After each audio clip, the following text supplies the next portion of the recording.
We provide you the platform to turn your dreams into reality. Give wings to your aspirations with KR Mangalam University. शुरुआत कर रहे हैं SCO summit से PM Modi का आतंकवाद पर बड़ा प्रहार।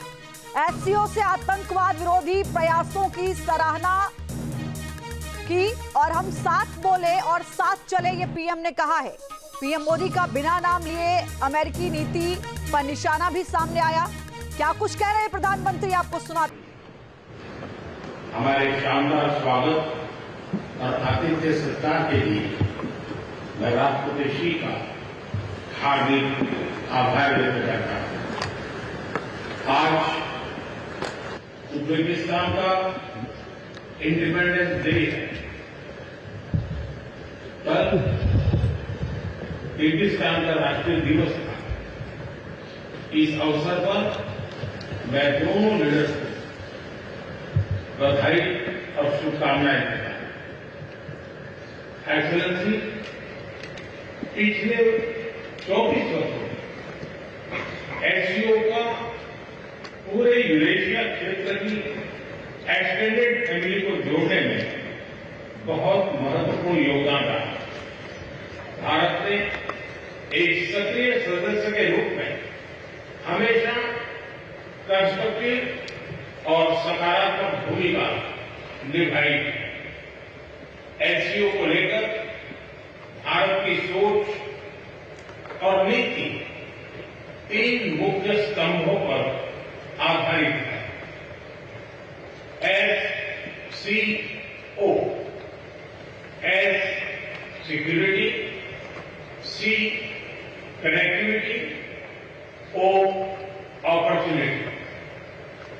पहले स्तंभ एस यानी सिक्योरिटी के संदर्भ में मैं कहना चाहता हूं कि सुरक्षा, शांति और स्थिरता किसी भी देश के विकास का आधार है। किंतु इस मार्ग में आतंकवाद, अलगाववाद और अतिवाद बड़ी चुनौतियां हैं। आतंकवाद सिर्फ किसी देश की सुरक्षा ही नहीं, बल्कि पूरी मानवता के लिए एक साझा चुनौती है।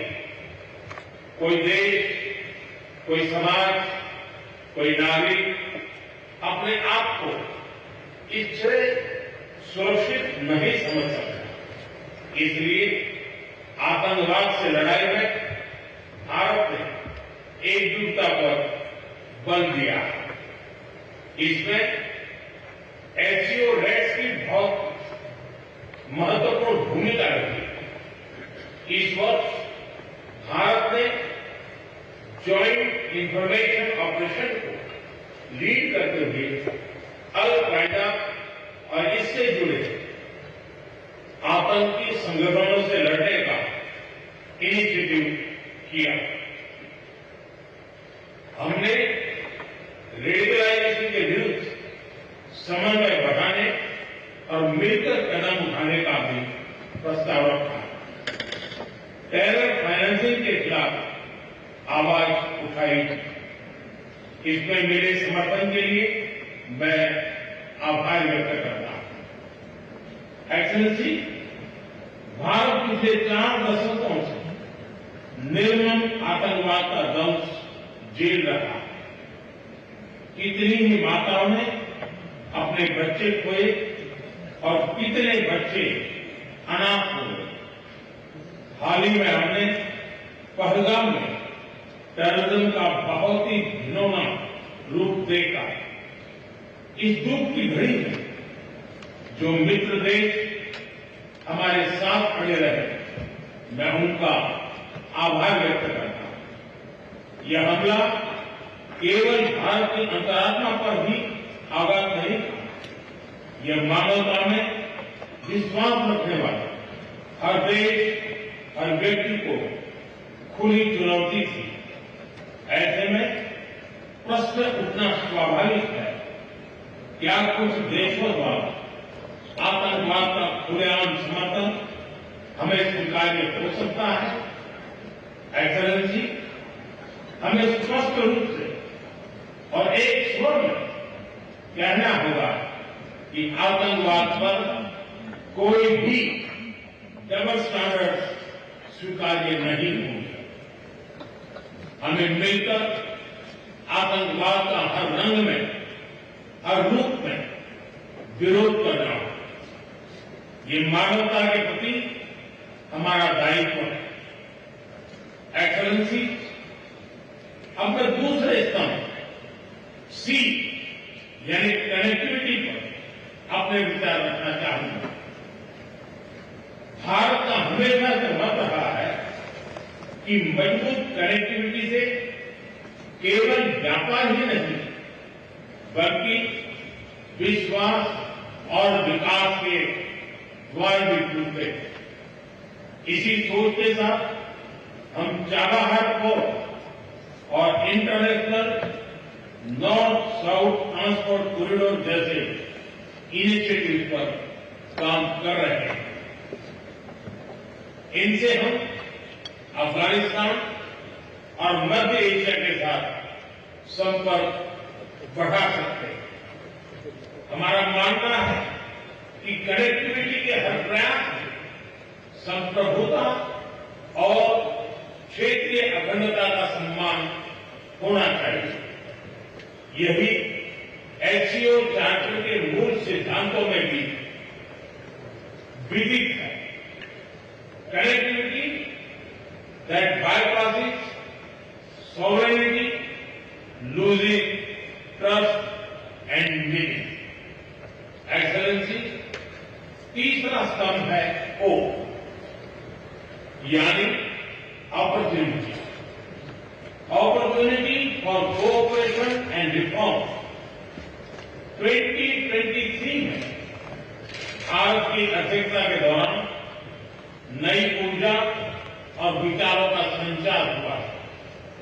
स्टार्टअप और innovation, traditional medicine, youth empowerment, digital inclusion और शेयर्ड बुद्धिस्ट हेरिटेज जैसे नए विषयों को अपने सहयोग में जोड़ा। हमारा प्रयास था कि एससीओ को सरकारों के परे भी ले जाए। सामान्य मानवी, यंग साइंटिस्ट, स्कॉलर्स और स्टार्टअप को भी आपस में जोड़े। हमारे पीपल टू पीपल टाइम को दृढ़ता देने के लिए मैं आज एक और सुझाव रखना चाहूंगा। एससीओ के अंतर्गत एक सिविलाइजेशन डायलॉग फोरम बनाया है। इससे हम अपनी प्राचीन सभ्यताओं, कला, साहित्य और परंपराओं को वैश्विक मंच पर साझा कर सकते हैं। एक्सेलेंसी, आज भारत रिफॉर्म, परफॉर्म, ट्रांसफॉर्म के मूल मंत्र पर आगे बढ़ रहा है। कोविड हो या वैश्विक आर्थिक अस्थिरता, हमने हर चुनौती को अवसर में बदलने का प्रयास किया। हम लगातार वाइड रेंजिंग रिफॉर्म पर काम कर रहे हैं। इसे देश में विकास के साथ साथ अंतर्राष्ट्रीय सहयोग के लिए भी नए अवसर खुल रहे हैं। मैं आप सभी को भारत की विकास यात्रा से जुड़ने के लिए आमंत्रित करता हूं। एक्सेलेंसी, यह खुशी की बात है कि एससीओ भी समय के अनुरूप इवॉल्व हो रहा है।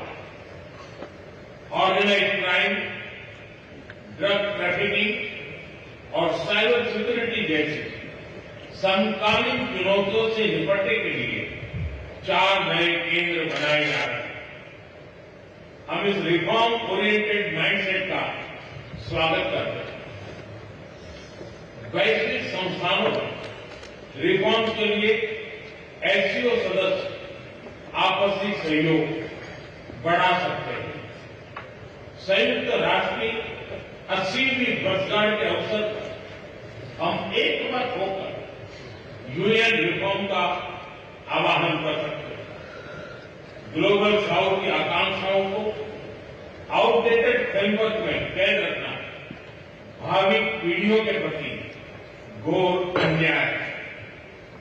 नई पीढ़ी के बहुरंगी सपनों को हम पुराने जमाने की ब्लैक एंड व्हाइट स्क्रीन पर नहीं दिखा सकते। स्क्रीन बदलने की होगी। एचसीओ मल्टीलेटरलिज्म और इंक्लूसिव वर्ल्ड ऑर्डर का मार्गदर्शक बन सकता है। मुझे खुशी है कि इस महत्वपूर्ण विषय पर आज एक स्टेटमेंट जारी किया जा रहा है। एक्सेलेंसी, हम सभी पार्टनर्स के साथ समन्वय और सहयोग के साथ आगे बढ़ रहे हैं। मैं एचसीओ के अगले अध्यक्ष किर्गिस्तान के राष्ट्रपति और मेरे मित्र प्रेसिडेंट जपारोव को शुभकामनाएं देता हूं। बहुत बहुत धन्यवाद। जहाँ भक्ति है हर शब्द में, कथाओं में छुपे हैं दिव्य रहस्य और ज्योतिष देता है जीवन को दिशा। धर्म से जुड़ी हर बातों को जानने के लिए हमारे चैनल स्तुति को सब्सक्राइब करें। चैनल पर जाने के लिए इस लिंक पर क्लिक करें।